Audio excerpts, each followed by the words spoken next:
Mapepala amene tikuyuza panopa amene akuwalolabe amwenye kuti azipanga ndipo ife tizigwiritsa ntchito. Mapepala amene azakhala kuononga mibado ndi mibado. Good morning, madzuka bwanji konse komwe muli. Nkhani apa ndi ya Alexious Kamangila kuulula mayina a anthu judiciary, maloya, majaji, anthu amba amene akuchita zinthu za ukathyali komanso umbava kudzera m'malamulo mu dziko muno la Malawi.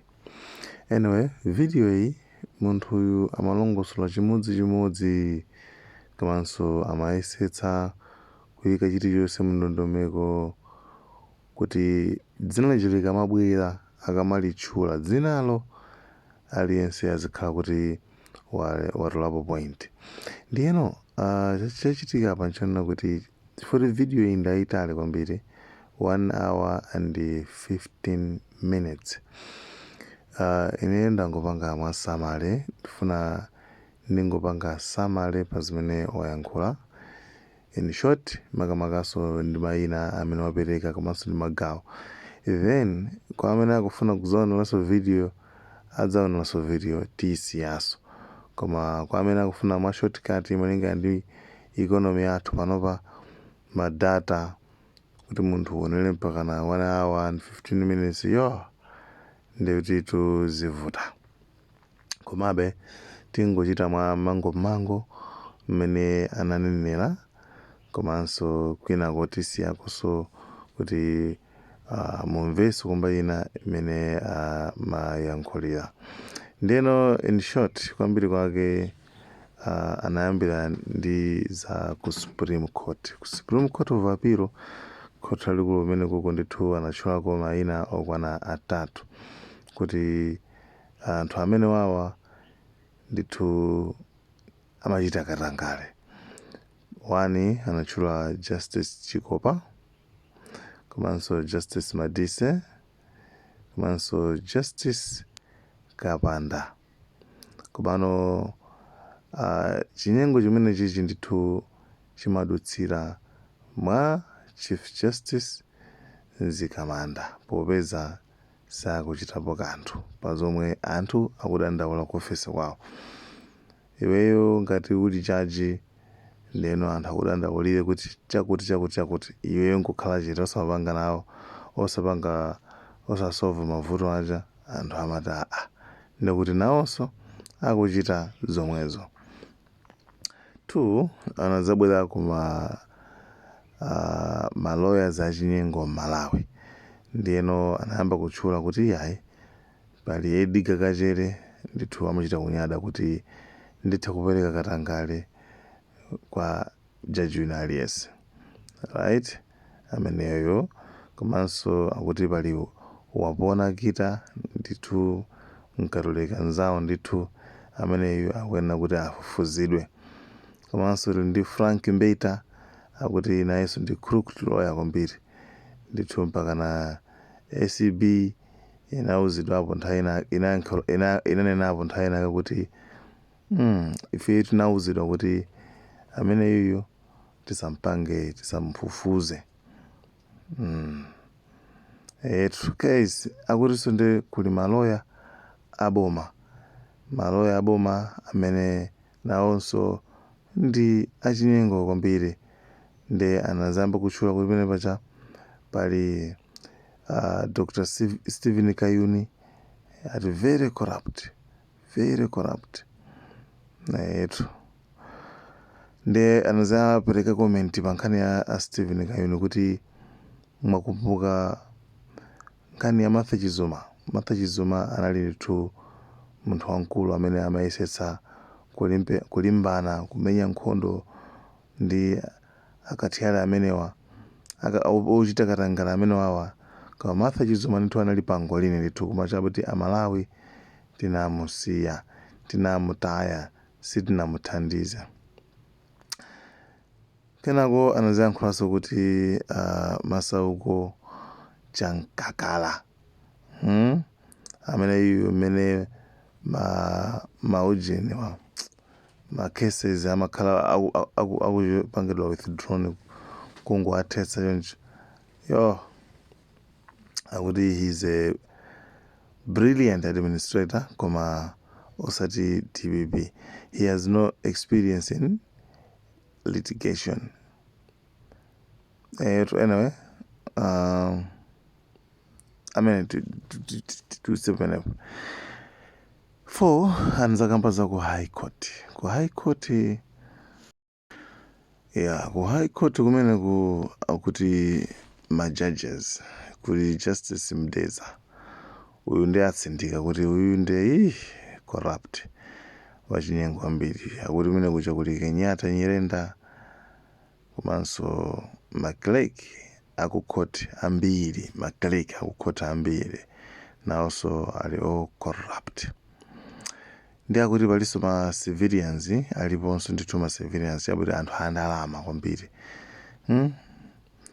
anthu andalama koma ma civilians akuti madula amene wanso ndithu ali corrupt ndithu akuti panalinso ploti upo ofuna ndithu kuba filling station. Then anyway pali dzina lina limene sanalitchule koma akuganizira kuti ayi pali ndithu ndani awa akuti anyway limene sitilichula I think ifa sanalitchula komabe tingoli chita mongopanga kuti gangata koma sanamutchule dzina kufuna kuba filling station kudzera mu court. Komanso pali Pastor Simama amene ndithu anagwiritsidwa ntchito pofuna kugula filling station yomwe inadutsa ndithu mukatangale mu zinthu za ukatangale zosadziwika bwinobwino. Chipanda parliament Simama nakagula ndithu filling station yakuba. Ndi anyway apolisi ndithu maso MPs anaona kakoti kopanda dzina akandithu katakhala pamodzi ndi apresident ku gofu basi aliyense analeka kufufuza kulimbana ndi jaji wa injunction. Pa jaji wina paja amene wapereka injunction kwa akuluwa kuti akuluwa asamutchule akuluwa asakambe za iyeyo akuluwa ndithu amamululaso muzochitika zimene jaji amachita. Ndiyeno anyway pa number 6 imene swedi yomalizira nkhani ya kusalima sugar story. Nkhani imene ndithu akuti ochecha mizimbe amachokera ku India. Komano chifukwa chani guys? Chifukwa chani ochecha mizimbe akachokera ku India? Komanso business amapatsana pachibale zonse ka transportation kusamutsa zonse amapatsana pachibale.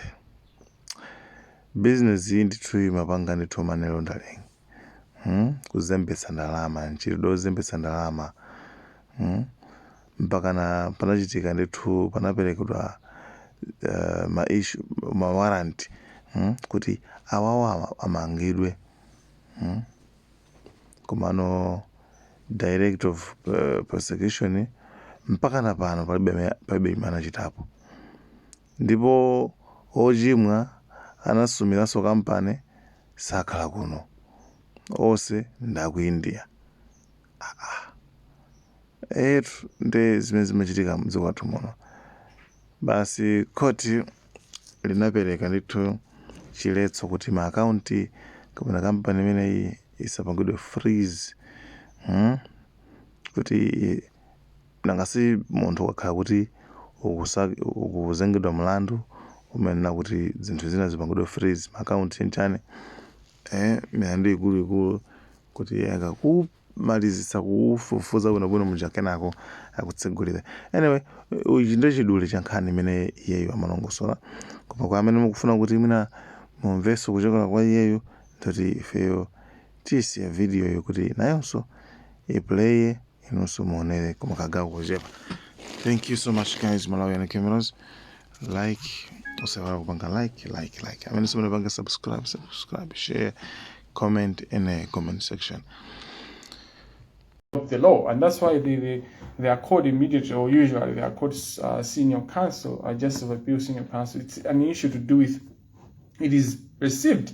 Zimaoneka kuti munthu akamafika ku court la kumapeto la kumalawi kuno limene timalicha Supreme Court amayenera kukhala kuti watipula ndithu ndipo zinthu zake maganizidwe ake pa nkhani ya malamulo, nkhani ya kutanthauzira malamulo, watanthauzira malamulo ochuluka komanso munjira yosiyanasiyana, mu nkhani zosiyanasiyana.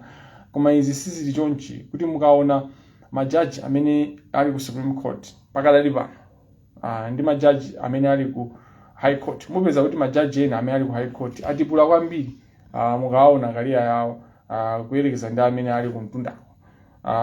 Even mukawerenga ngakhale kuti amene ali ku mtundako ndi amenenso akhala zaka zambiri. Izizi ndi chimodzi chimene chatsegula zinthu zosaoneka bwino nkhani ya chilungamo, chifukwa chokuti zaka zija zimene munthu akugwira ntchito, so zaka munthu amakhala zaka mu pa ntchito, komano it's not just important in regards to how many years you've been there, but what you've been doing in those years.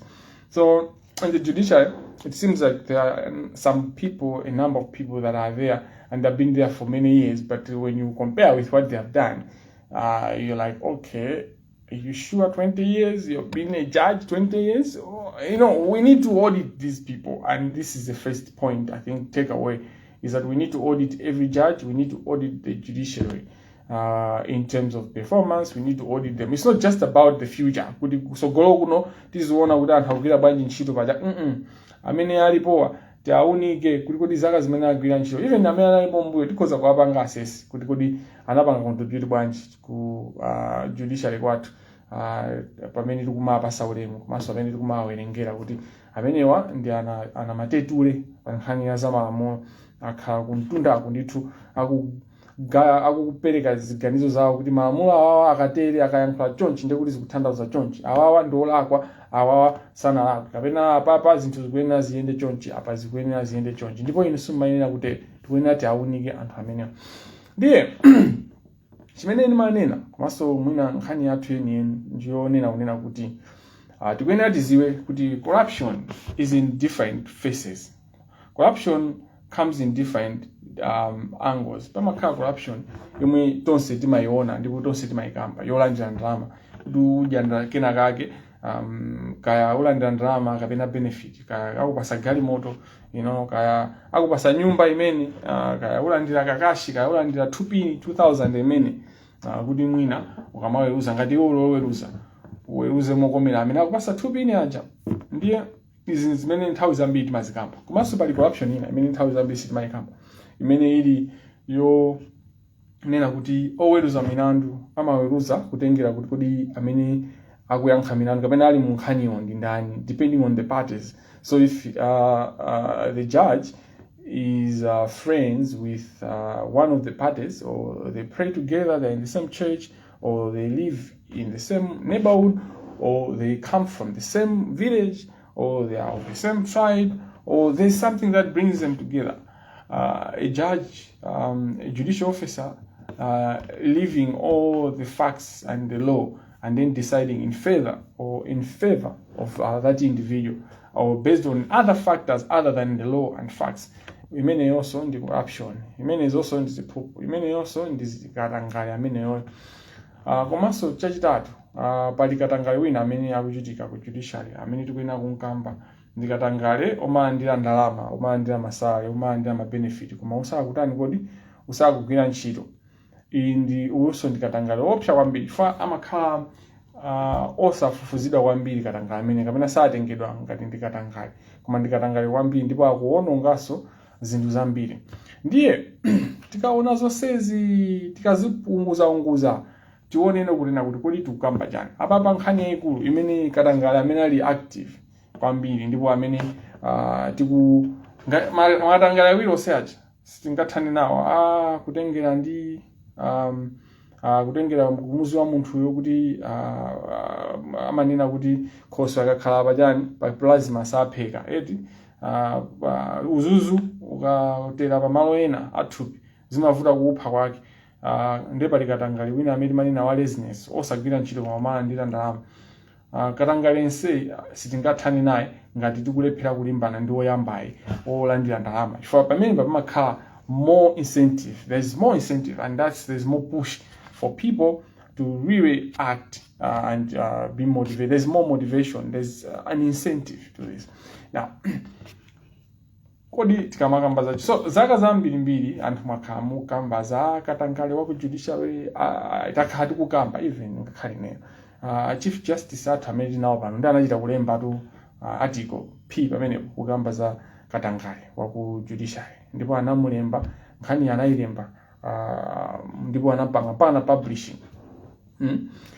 Komano chimene chavuta pakatipa ndichonena kuti tafikano pa level yonena kuti the last 2 weeks tikunena za katangale ndikutchula kuti koma khoti ilili kupanga katangale, komanso akuti aja amene aja kupanga katangale, akuti aja amapanga katangale. Izi zinthu zomwe zakhala timwena timazikamba, komanso makamaka anthu ambiri amakamba kumbali, koma panopa tikukambano pamaso ndi pamaso, tikukamba pa public, tikukamba pa mtetete, sizobisaso izi, chifukwa dziko lathuli ngati sitisamala tizasanduka mayiko amene angolowa chinambalala chinambolonje alese kumangopanga zake, ndipo chisokonezo kuchulukiratu. Mukaona ku Haiti, mukaona pano ku Congo, inde ndi mayiko kuti ali mavuto ena, koma panopa zadyera zafika pa level ena chifukwa cha lawlessness. So izizi ndifake ndikubweretsa kunena kuti tikambirane, komanso anthu tikambirane mwatchutchutchu. Andi ineyo mwina sindichikambapo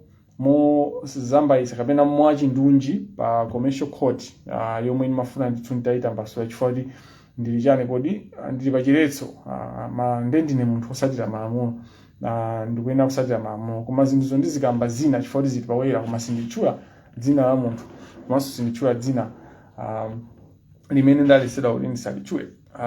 Choyambirira ndimafuna kukamba za ku Supreme Court. Mukayang'ana ku Supreme Court kuja iti timapeza kunena kuti yapano payi pali ngati awati maganizo anga amene ndaona ineyo, zimene ndaona ngati lawyer, koma of course zimene ndikuyankhula ngati omenyera ufulu wa anthu, ufulu umene ndikufuna umenyera pa nkhani ya apapa ndi ya chilungamo, access to justice, but generally justice for all. And what is motivating me is umunthu concept, kuti anthu tikakhala ndi umunthu tikuyenera tikhale ndi kuthekera kuonesesa kunena kuti chilungamo chiyende ngati madzi, justice for all, kwa wina aliyense chimfikire limene zikuyenera kumfikira mu nthawi yake. Mosatayisa nthawi, tikayang'ana court yathu ya Supreme Court tipeza kunena kuti Deputy Chief Justice athu Chikopa Supreme timati chani Justice of Appeal Senior Counsel, ndi munthu onena kuti mukamuyang'ana bwinobwino mupeza kuti zinthu sizikuyenda bwinobwino, kuti munthu maoneka kuti akupanga zinthu zoyenera kuti timufufuze munthu amene ndikufunika kumfufuza ndithu kuti amene wawa milandu yawo sayiweruza bwino, sayendesa bwino zinthu izizi. Ndipereka zitsanzo ziwiri chifukwa zinthu zimafunika ndithu kumasindika. Choyambirira mukaona nkhani Malawi kunoko takhala tikukamba za plastics for a long time. Maplastic wa akuononga chilengedwe, koma amwene ma-advocacy environmentalist pamene paja kudumpha. Komano for years, mwina 8 years or 7 years, mlandu othesa kuti anthu asama pangeso produce maplastic amene akuononga chilengedwe. This is a serious issue. This is a generational equity issue. So kuchango kuja, I'm from Chancellor College. Mukamaphunzira class muja, lectures will give you a lecture that is very passionate and all that. But ukabwera pa ground practically kuti so no zinthu za equity, generational equity ili bad. Pesa kuti Chikopa CJ, Chikopa JASC akhalira file, ya majani makampani. So makampani amapezeka kuti basi tikagwirizana bwinobwino tonse ma advocates and onse kuti zinthu zili zikuononga chilengedwe. ipezeka file ija sikuyenda mpaka na anthu aja kupita ku court tikawina ku high court basi apanga appeal on points zosamveka bwinobwino kuti kesi simungawine koma court ipezeka ikachani chiletso kuti apa kali pano malire yake nkhani zathe chiletso anthu atha kumatani kuti kumagulisabe ndikukumbukira bwino fine nkhani inaisata bwino panapezeka kunena kuti tapezeka kuti yawina nkhani ija yadusa chilungamo chaoneka chifukwa nkhani zitu za environment si nkhani zonena kuti zachibwanabwana zoti science anapanga science pali proof and chichonse chilipo m'malo mwake and mayiko ambiri asuntha mukapita ku Rwanda ambiri mmapita ku Rwanda kukapanga ma meeting mmasangalala ku Rwanda sitimaona mapepa ako Rwanda this zimene zozo anthu amene timamenyera ufulu kapena kuonesa kunena kuti pali environmental justice ku Malawi kuno tinaonesa kunena kuti zimene zichitike ku Malawi koma failo ankangokhalira kwa zaka achikopa and izizi makampani anthu amene amapanga ma plastic aja they have a lot of money and anali ndama sindikuziwa pano koma nthawi imene ineyo failo ndinkaiziwa amene nkaendera sindinena kuti ndikaiziwa bwanji koma ndinkaiziwa amene nkaendera ndalama zinkadusa ndithu guess what kesi jatu achikopa mpana sana ipange mpaka na ineyo naifufuza failo mpaka nakatenga ku Supreme Court and ku Supreme Court kaka anazoti kayo failo hii pachikopa ndipo akuenda nayo kaya kunyumba kaya so he made sure kunena kuti failo ja even isamapezeke mpaka na Chief Justice Mnzikamanda. Let me appreciate and applaud him. He made another file.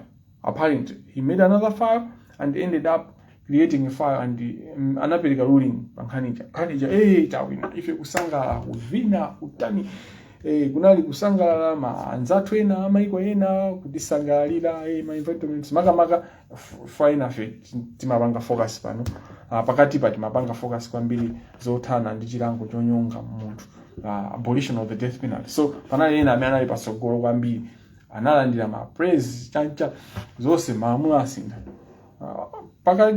nthawi pang'ono kuona kwabweranso injunction ina kuchokera ku high court. Now injunction imene achoka ku high court inachokera kwa ndani kodi kwa court landeds ndikambaso kusogolo pano pandi ku Supreme Court kale ndikufuna kungokuonesani kunena kuti corruption ku Supreme Court ilipo ndipo chikopa cha panga corruption nkhani yake sio kai koma ndimafuna kugamba nkhani ifani nkhani yet speaks to the heart of how injustice affects not only this generation, it affects a lot of generations. Nkhani ina ya chikopa ngakhala msafu na kuyikamba poyera koma ngati CEO anthuso anji abwerani na kuti koma nkhani yoti mwangwala kwira ndeti zoti tikupanga ni blame beno nomwe maka ICB council amatemba ananena tikukamba za ma elections zija 2019 2018 maka I think chama 2019 mkuti apapa pamaoneka kuti majaji amafuna kuti nali siku limene ndinalowa ndithu I think 2020 ndinalowa ineyo mu Mulanje House pa press briefing imene ankapanga amatemba ndipo ananena kuti pali anthu ngapo munthu wina wamkulu wa business amafuna kutani kodi kupanga bribe majaji amafuna kuti ma constitutional court judges should rule in favor of a certain party to the dispute and zikuonekaso kuti munthu wina wakujaji ndipo zinamveka kuti mjaji wa Supreme Court anali mungu limene amafuna kupanga bribe anthu ineyo ndimakhulupirira kunena kuti ajaji amene anali chikopa sena ayi ngati ali ena ndikuti atiuza ICB koma ICB ajatu nkhanicha sanatiuze mpaka napano kuti zinaenda bwanji amangonena mmasa modumpha kuti tinafufuza sitinapeze mlandu kodi munamfufuza ndani amene anafufuzidwa ku Supreme Court ndi ndani ngati ali chikopa bwanji simukutiuza kuti tinafufuza zakuti tinapeza zakuti pazifukwa izi sitinakapita nayo nkhani kuchani ku court tinalibeka ichi komanso pamene pamene ngabweno ku Judicial Service Commission kunena kuti munthu kuganizidwa nkhani kuti wapanga zinthu ngakhale court itampeza kuti ndosalakwa komano pa administrative level ngati pa Judicial Service Commission itabe kumpeza munthu olakwa kutengera ndi role imene wapereka kuti zinthu zoma facts ndoona koma mwina palibe umboni wopanga proof chinthu koma munthu munkhani analimo ndikeze pamene papa Chikopa chifukwa kuti ndimafuna kutambasula chifukwa ndi munthu wankulu, so munthu wankulu sumangumu komanso so munthu uyu ndi dolo, ndi munthu woti timamufira, timachira naye, tikapeza mpata ndochezeka, he's very good, he's great, he's great fight. But when it comes to corruption, tikuyenera tiphunzire to call a spade chifukwa nkhani ndi njira yomweyo yokhayo imene tingathese katangale mdziko muno.